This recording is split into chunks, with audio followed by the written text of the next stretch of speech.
If you just let it go like that, it'll be fine, right? You can say that because you haven't been affected by it. I can't handle talking to her over the phone, such things all the time. If you leave her alone, she'll keep talking endlessly. Even though my mother-in-law doesn't bully me, she's a very troublesome person. My parents-in-law live together in their own house, while my husband and I, my brother-in-law and his wife, and my sister-in-law, each live separately. If we travel by car, each residence is within a 1-hour distance, so we can visit back and forth. That's why we always go to my parents-in-law's house during the Bon Festival and New Year, and there is at least minimal interaction between siblings. The three of us, myself, my sister-in-law's wife, and my sister-in-law, have almost no age difference, so we manage to get along well.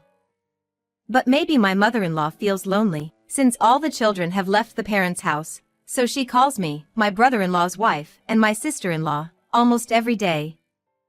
The topics of our conversations varied.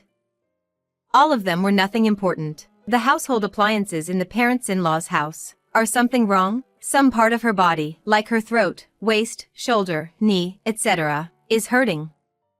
A stray cat entered the yard and made a mess, or she keeps changing the subject and talks for at least 30 minutes. My mother-in-law is a housewife, and she seems bored, so I guess that time isn't a big deal for her, but the three of us, myself, my brother-in-law's wife, and my sister-in-law, all work full-time as permanent employees. We don't have much time to keep her company all the time. If my mother-in-law, who has never worked or had experience in society, can't understand that women's work is hard, then we have no choice but to directly teach her that women's work is not just a side job. We firmly insisted, wrapping our words in euphemism, telling her to stop calling us during work because it's annoying. However, my mother-in-law is not understandable, saying, "I'm not spending hours on the phone, so just let it slide." And then she keeps calling. My sister-in-law asked my father-in-law, "Dad, both I and my sisters-in-law are working, and it's bothering us when we get called during the day, with no reason. We've tried telling her, but she doesn't listen. Can you ask her to stop?" But my father-in-law, who is known for his helpless attitude, replied, "No, even if I say something, it's the same. She must just feel lonely. She's not talking for hours, so why don't you give her your time?" He tried to convey to us that his values is almost same with my mother-in-law's. Even his own daughter's words have no effect. It seems unlikely that anything I or my sister-in-law's sister-in-law say will make a difference. I thought my father-in-law was helpless, but if he avoids getting involved, even in his own wife's issues, he's way more worse, floating around, causing us distress. Since we can't rely on my father-in-law, who is close by, and even my sister-in-law, who is his own daughter, can't make her listen, the only option left is to ask my husband and brother-in-law to do something about it. You can see a tendency where my mother-in-law is weaker towards my husband, who are her sons, and brother-in-law, rather than my sister-in-law, who is her daughter. If the two of them make a move, maybe something can be done. But they are ultimately the sons of my father-in-law, who is helpless. Whether we push or pull, there's no response. Even if my sister-in-law and I ask, "We want you to tell our mother to stop calling during work, because it's annoying," they both give us a cold response, saying, "If you just let it go like that, it'll be fine." It's not fine, that's why we're asking. Even if we tell her that we're busy and to talk later, she's someone who completely ignores it. Ignoring her doesn't work, because she'll keep talking until we respond, and it never ends. After all, she's calling because she wants attention, and it won't stop until she's satisfied. My husband and brother-in-law don't understand that at all. In the first place, my mother-in-law wants attention from my husband and brother-in-law rather than us, so she should call them directly instead of us. My mother-in-law seems to think that she shouldn't disturb the men while they're working, so if there's no urgent matter, she won't call them. It doesn't matter if it's a man or a woman, right? No matter who they are, you should not disturb them while they're working. Anyway, it's clear that The men in this household are useless in solving the problem.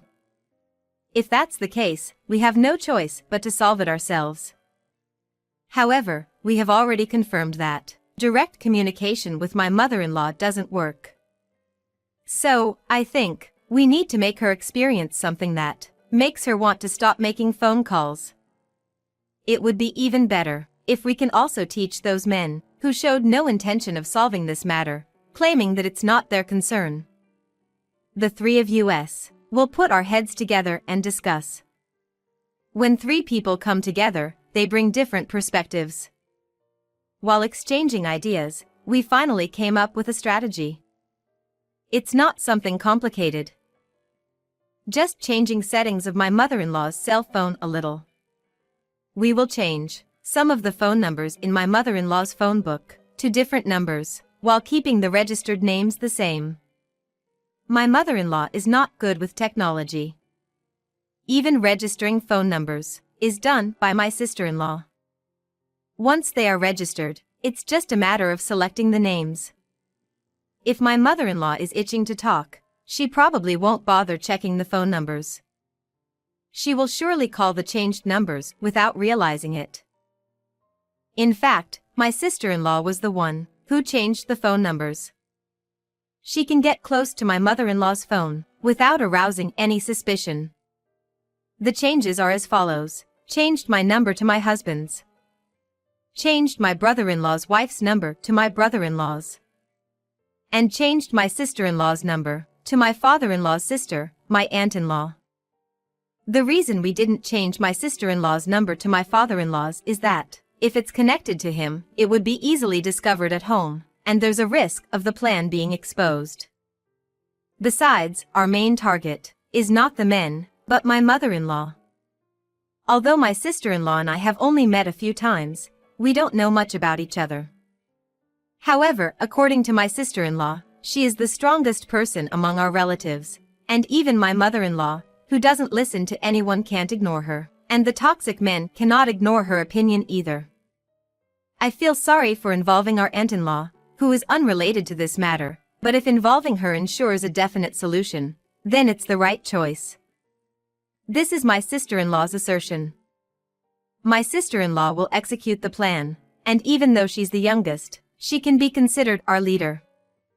We trust what she says. It's worthy of our full trust. My sister-in-law and I nodded silently, agreeing with her opinion. My sister-in-law successfully changed the phone numbers without any issues.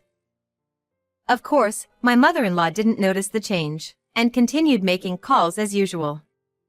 The ratio of calls from my mother-in-law was 4 to me, 4 to my sister-in-law, and 2 to another sister-in-law.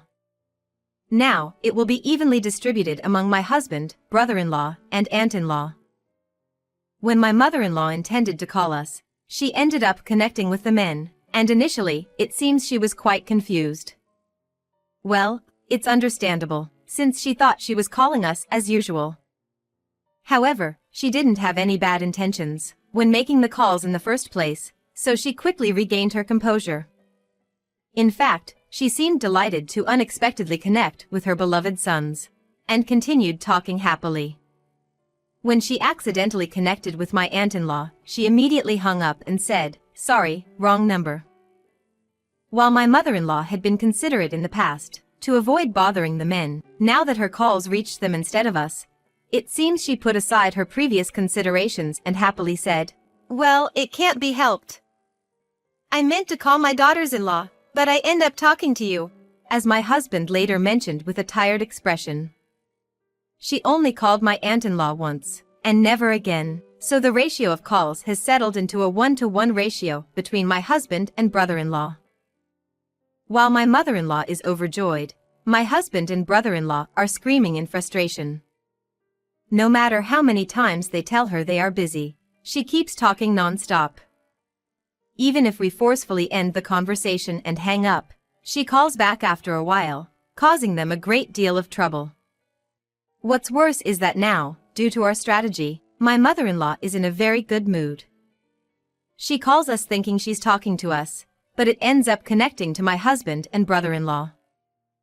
She seems to accepted that it can't be helped.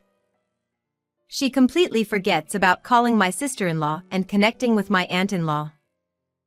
Our main goal is to make my mother-in-law stop calling us, so if my husband and brother-in-law check her mobile phone, the problem would be resolved. However, in the current situation, we can't say we have achieved our goal. Since my mother-in-law is not comfortable with my aunt-in-law, I don't think she will willingly create an environment where my aunt-in-law scolds her by attempting to call my sister-in-law again. In a last-ditch effort, my mother-in-law apparently consulted my father-in-law about calling my sister-in-law's number and connecting with my aunt-in-law. But father-in-law, who has low self-esteem, dismissed it with a simple, "I don't know." He truly lives up to being called the invisible toxic heir by me.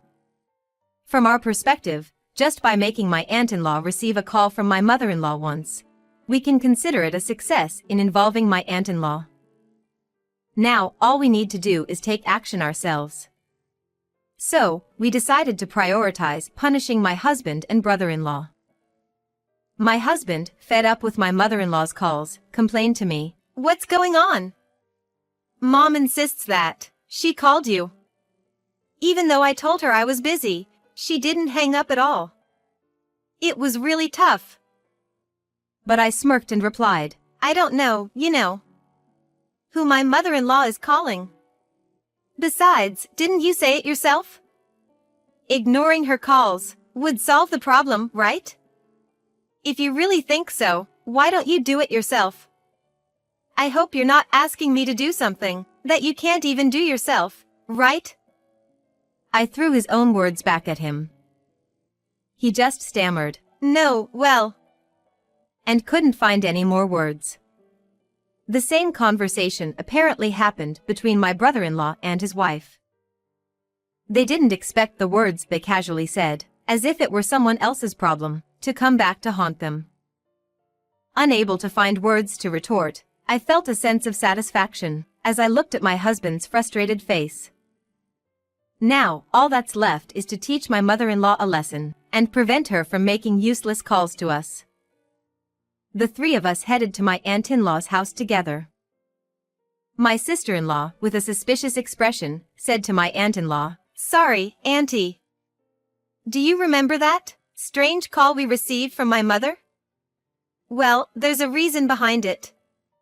With tears in her eyes, she explained the situation that led us to switch our contact number in my mother-in-law's phone book.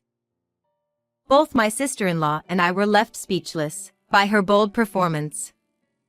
Perhaps because my aunt-in-law could only give birth to boys, she doted on my sister-in-law like a kitten, listening intently to her story. After listening to the whole story, my aunt-in-law confidently takes on the task, saying, "That spineless man with a pickling bed. Can't he even confront his wife properly, let alone himself? Pathetic. And to make matters worse, his sons are just like him unnecessarily, taking after their parents. They should drink the bathwater of their younger sister's achievements.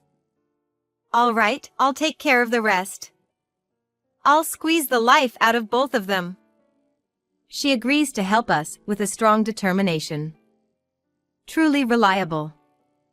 Before reprimanding her mother-in-law, my aunt-in-law calls her husband, father-in-law, and brother-in-law to the house. She unleashes her wrath upon them for not lending a hand when we were in trouble. "What's the meaning of three men standing together and not offering any help? Don't you care about your daughters, your sisters, and your wives? You flimsy curtains. If you're pushed by a mere breeze, you'll flip over, you idiots." Her way of scolding is unique, but the three of them are unable to retort in the face of her furious anger. They all kneel in front of my aunt-in-law, their heads hung low in defeat. Especially my husband and brother-in-law, who have already been cornered by us. Show an extreme level of disappointment. Maybe we could have been a bit gentler with them, haha. Having successfully cornered the men in front of us, my aunt-in-law leads all of us to the in-laws' house. Interestingly, as soon as my aunt-in-law's mother-in-law saw her, she seemed to sense something and tried to escape even though there was nowhere to run. Following my aunt-in-law's instructions, my husband and brother-in-law captured the mother-in-law and made her kneel in front of my aunt-in-law. The mother-in-law's forehead was dripping with sweat. It seems she has a foreboding feeling. My aunt-in-law looked down at her and scolded. You, thinking that just because you're frolicking around like a carefree dragonfly, you think other women are the same? All three of us are working hard. They don't have to accompany you in wasting your time. She scolded her and brought her face closer. The mother-in-law, who had turned pale, heard my aunt-in-law say, Fine. If you have so much free time, I'll accompany you in killing time. Starting tomorrow, come to my house every day. I'll make sure you never feel bored again. The mother-in-law desperately pleaded, I'm sorry. I won't call anymore, so please forgive me. But my aunt-in-law never take her words back. The mother-in-law began to cry miserably, but in the end, no one comforted her. From the next day onwards, she would receive one-on-one sessions with my aunt-in-law, thoroughly learning about the history of the husband's family and receiving re-education in household chores. Thanks to that, the mother-in-law no longer called us during our work. My aunt-in-law's adorable niece expressed gratitude and started visiting our house even more than before, making my aunt-in-law very happy. The men also returned to their peaceful everyday lives, so they have no complaints. As for the mother-in-law, who was previously bored and lonely, now that my aunt-in-law pays attention to her every day, her days have become fulfilling. Yeah. Everyone is happy now, haha. Thank you for watching until the end.